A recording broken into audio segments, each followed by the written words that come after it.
There is a famous line from a CNBC financial autopsy, the kind of post-mortem analysts write when a balance sheet stops making sense. They said the U.S. federal budget looks like a 350-pound smoker.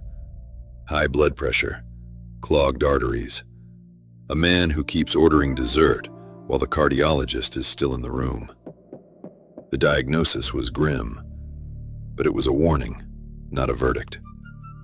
You probably didn't feel it. Most people don't. In March 2026, the smoker had a heart attack. As of March 4, 2026, total U.S. gross national debt stood at $38.86 trillion, a number so large it requires a new vocabulary to process. Scott Bessent, Secretary of the Treasury, oversees a machine that adds to that figure at an average rate of approximately $7.23 billion per day. That is not a crisis projection. That is the current average rate of accumulation. Every sunrise, before a single vote is cast or a single law is signed. The average interest rate on that debt now sits at 3.355%, roughly double what it was 5 years ago. The rate doubled. The debt did not shrink.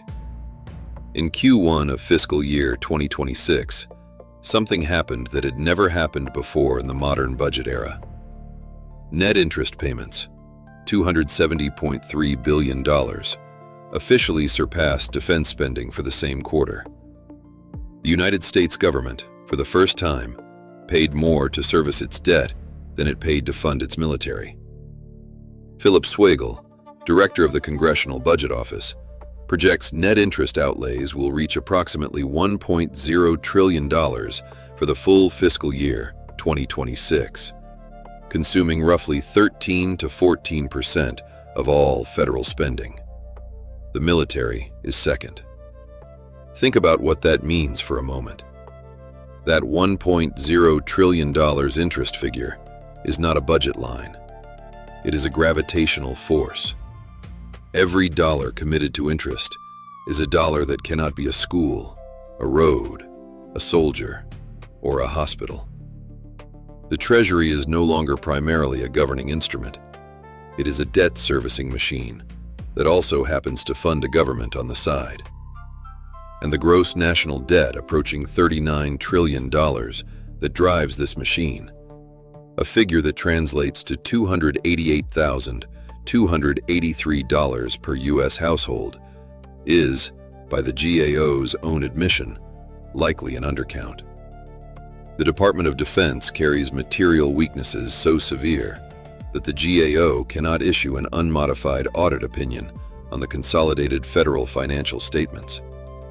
The ledger has a ghost in it. At an average of approximately $7.23 billion added per day, the ghost gets heavier. The interest clock does not pause for legislation.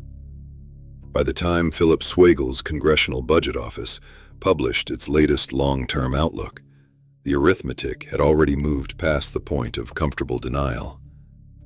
Net interest outlays projected at approximately $1.0 trillion for FY 2026 represent roughly 13 to 14% of all federal spending.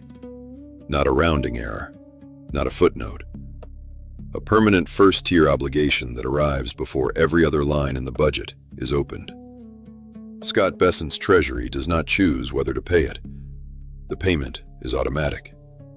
The governing comes after. The compounding mechanism behind that obligation is structural, not accidental.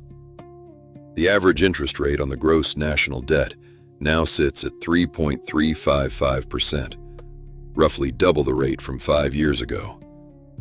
That doubling did not happen because the debt shrank and the rate rose on a smaller base. The debt grew. The rate rose on top of it. Every percentage point of rate increase applied to a $39 trillion base is not an abstraction. It is a fixed annual cost increase that no budget vote can retroactively cancel. The rate doubled on a growing base. The fiscal architecture that produced this outcome was not designed for a 3.355% rate environment.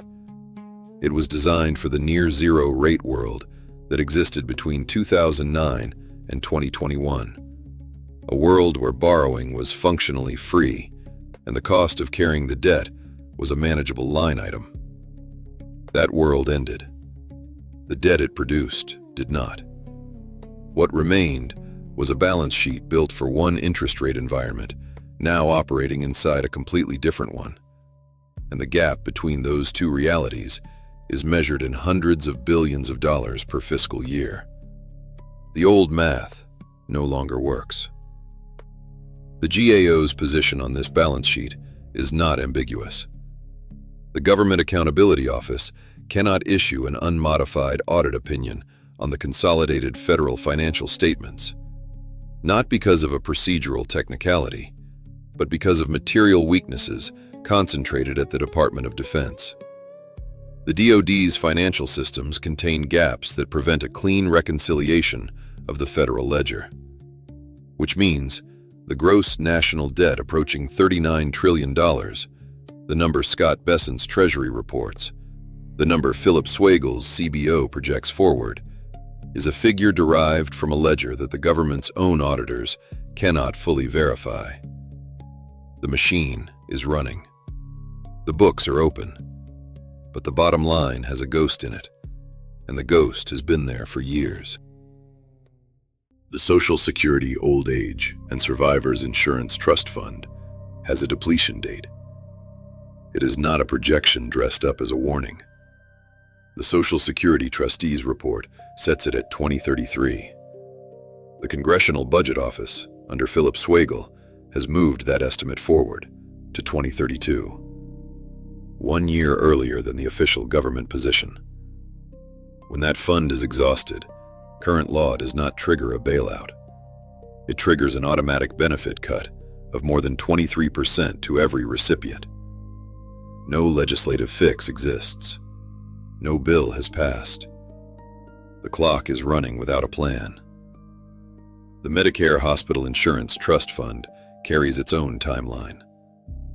The 2025 Trustees Report sets HI depletion at 2033. The CBO's longer-term 40-year projection places exhaustion around 2040. The gap between those two estimates is not reassuring. It is a measurement problem. Two arms of the same government, using different methodologies, producing a 7-year spread on when the hospital insurance system runs dry. The answer is somewhere in that range. The system has not decided which answer it prefers. The math is unresolved. Beneath both of those timelines sits a number that reframes the entire conversation. The 75-year Social Security shortfall, the present value gap between what the program is scheduled to pay and what it is funded to deliver, runs to tens of trillions of dollars over that horizon. That figure does not appear on the daily Treasury statement Scott Bessent signs. It does not appear in the gross national debt figure that crossed $38.86 trillion in March 2026. It is a liability that exists in the architecture of the program, real, scheduled, and unbooked. The gross national debt, approaching $39 trillion, $288,283 per U.S. household, is the ledger. The tens of trillions in unfunded obligations are the ghost behind it. The ledger is incomplete.